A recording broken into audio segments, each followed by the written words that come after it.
The Devil in the White City. Unveiling the full horrors of H. Holmes. Welcome to the People's Channel. Plunge into crime. Our aim to spread awareness among the people for learning from the crime stories. The World's Columbian Exposition of 1893 in Chicago drew millions of visitors from across the globe. Because it's showcasing the height of American innovation and culture. Yet amidst the dazzling white lights of the fair and the architectural splendor of Daniel Burnham's designs, a shadowy figure operated in secret. His name was H. Holmes, a man whose charm concealed an unquenchable thirst for power, wealth, and murder. Holmes's horrifying tale, tied closely to the construction of his so-called murder castle, remains one of the most chilling stories in the annals of true crime.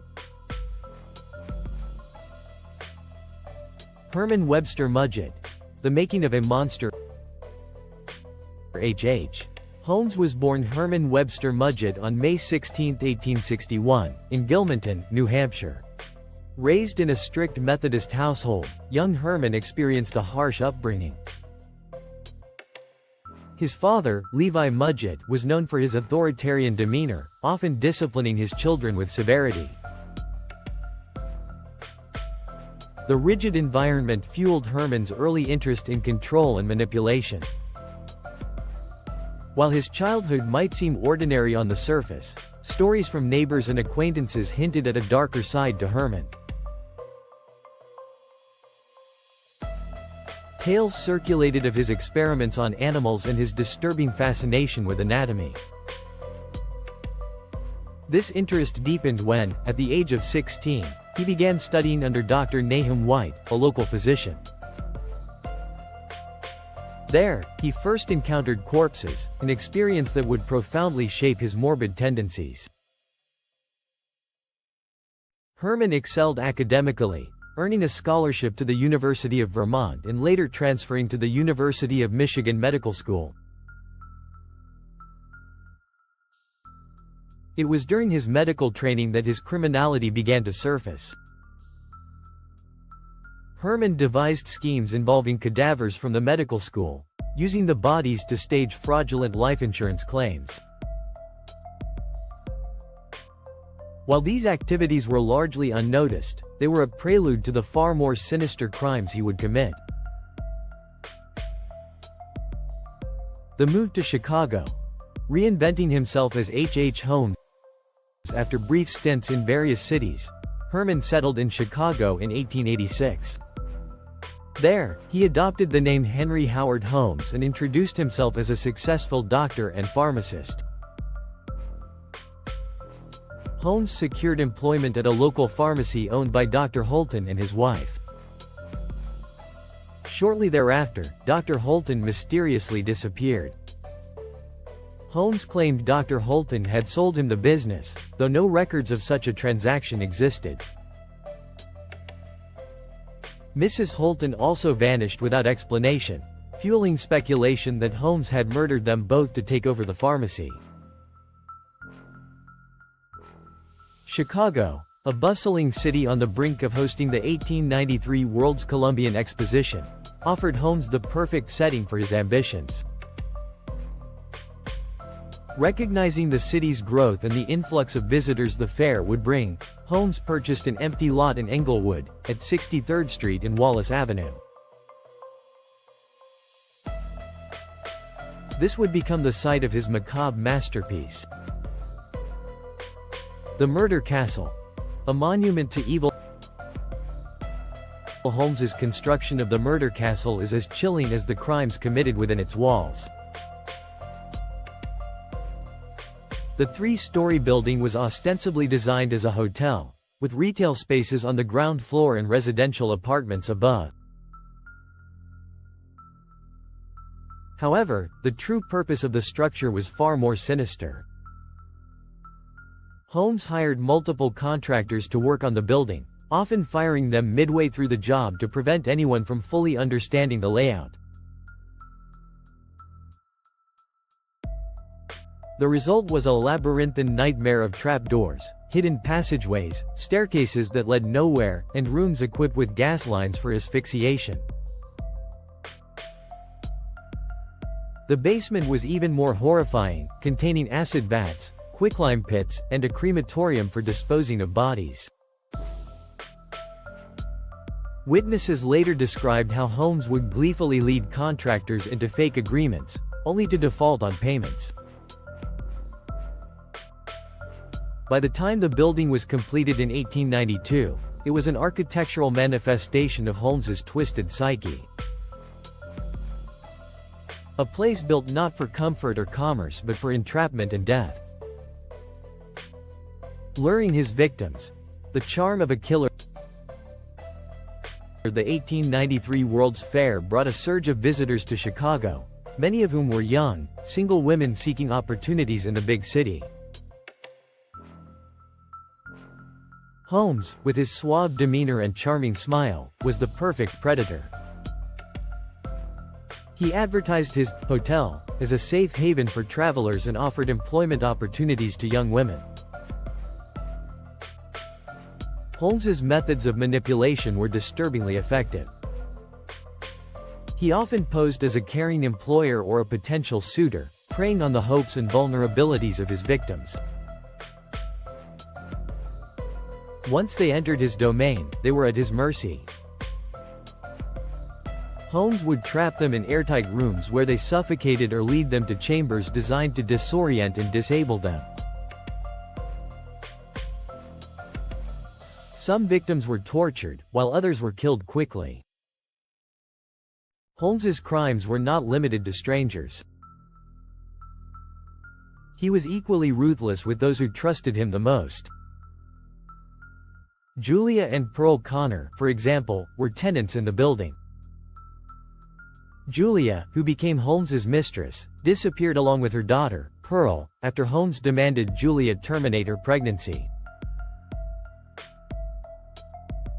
Their remains were never found, though it is widely believed they were among the many victims incinerated in the basement crematorium.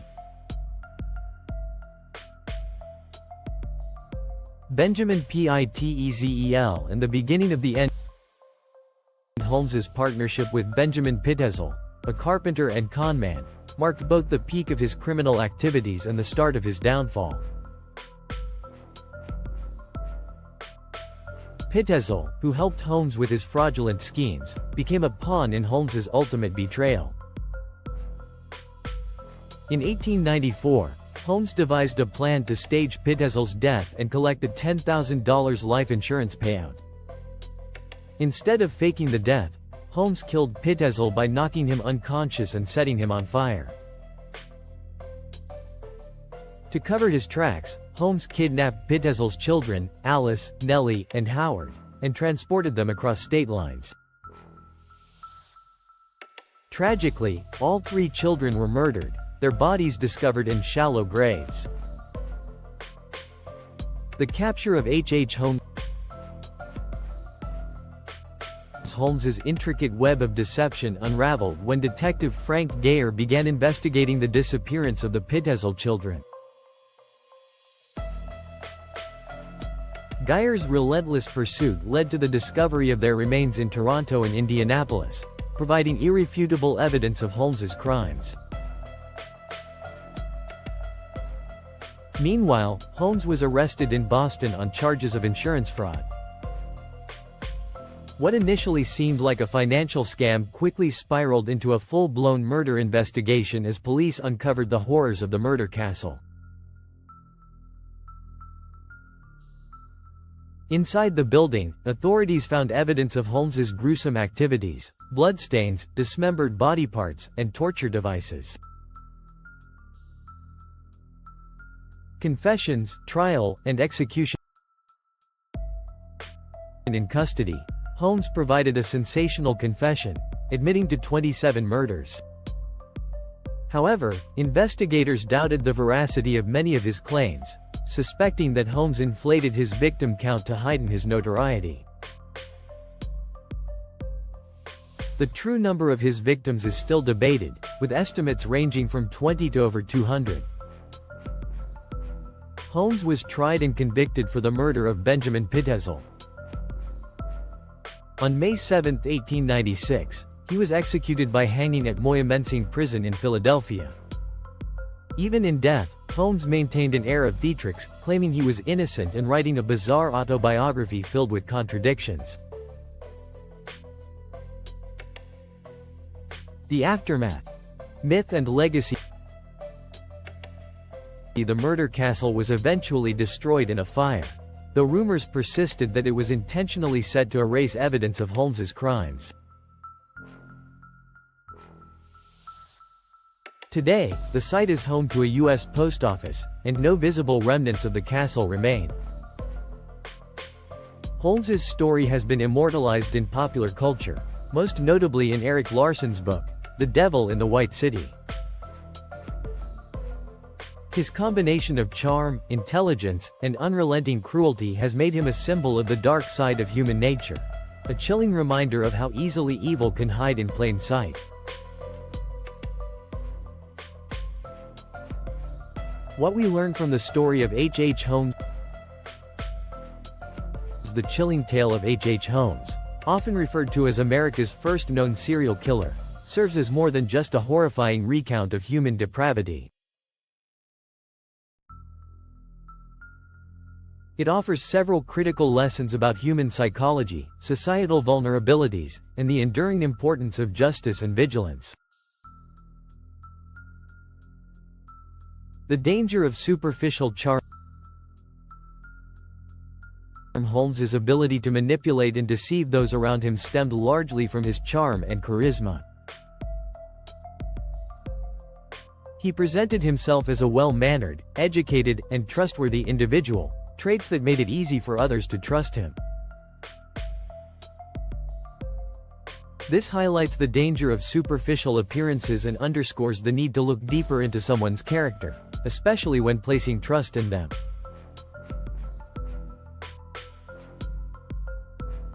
Lesson. Always approach situations and people with a healthy degree of skepticism, particularly when dealing with individuals who seem too good to be true. The consequences of unchecked greed. Holmes's crimes were not solely about the thrill of killing. They were deeply intertwined with his insatiable greed. From insurance fraud to stealing property and valuables, Holmes showed how greed can escalate into acts of unimaginable cruelty. Lesson. Greed, when left unchecked, can corrupt individuals to the core, leading to destructive choices. Ethical boundaries must guide ambition to prevent it from devolving into harmful behavior. Societal blind spot. Holmes operated during a time when society lacked the systems and tools to identify and track individuals like him. The transient lifestyle of many victims during the 1893 World's Fair made it easier for them to disappear without raising immediate alarm. The lack of communication between authorities in different cities also allowed Holmes to evade detection for years. Lesson. The importance of robust systems for accountability and communication cannot be overstated. Modern tools like background checks, surveillance, and interagency cooperation are crucial to preventing similar atrocities. Human vulnerability to manipulation. Holmes exploited the vulnerabilities of his victims. Young women seeking better lives, employees looking for opportunities, and partners trusting his promises. He understood how to tap into their hopes and fears, using psychological manipulation to entrap them. Lesson. Awareness and education about manipulation tactics are vital. People should be taught to recognize red flags and protect themselves from being exploited by others. The importance of persistent investigation. Holmes's eventual capture and conviction were the result of tireless efforts by investigators like Detective Frank Geyer.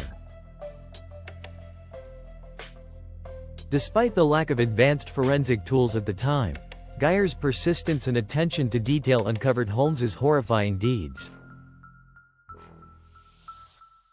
Lesson: justice often requires unwavering dedication. Investigators, law enforcement, and society at large must remain committed to uncovering the truth, even when faced with obstacles. Ethical use of innovation. The 1893 World's Fair celebrated the triumphs of innovation, yet Holmes used the very spirit of progress to create his murder castle. His architectural knowledge and creativity were warped into tools of evil, showing that any advancement can be misused if left in the wrong hands. Lesson: ethical considerations must guide innovation to ensure that progress benefits society rather than harming it. Thank you for joining us on this journey into the terrifying mind of H. Holmes. Stories like these are more than just accounts of historical crimes. They're cautionary tales that remind us of the importance of vigilance, empathy, and justice in our society.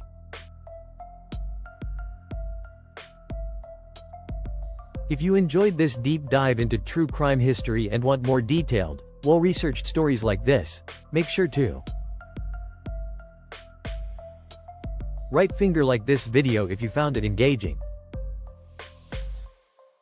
Right finger subscribe to plunge into crime for explorations of the world's most shocking crimes and criminals.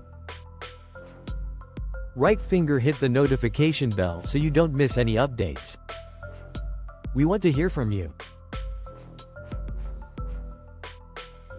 Share your thoughts about this story in the comments below. What lesson resonated most with you? Which true crime story should we cover next? Let's discuss. Thank you for your support, and until next time, stay vigilant and stay curious. This is Plunge into Crime, signing off.